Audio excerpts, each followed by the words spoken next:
Matumal pa ang bentahan pero nagsisimula ng dumating ang mga customer sa bilihan ng mga paputok sa Bukawi, Bulacan. Ayon sa mga nagtitinda, hindi na raw tataas ang presyo ng mga paputok hanggang bago magbagong taon. Tutukan sa report.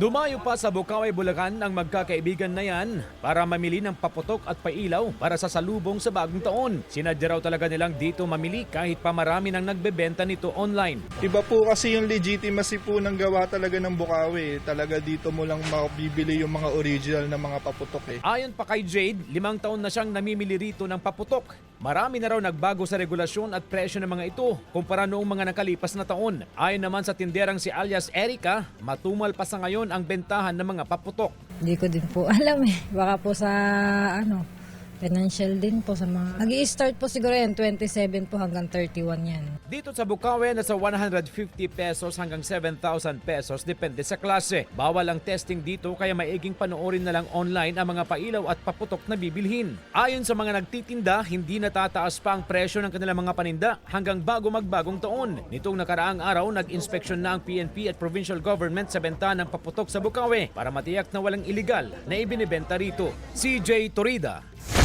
One North Central Luzon.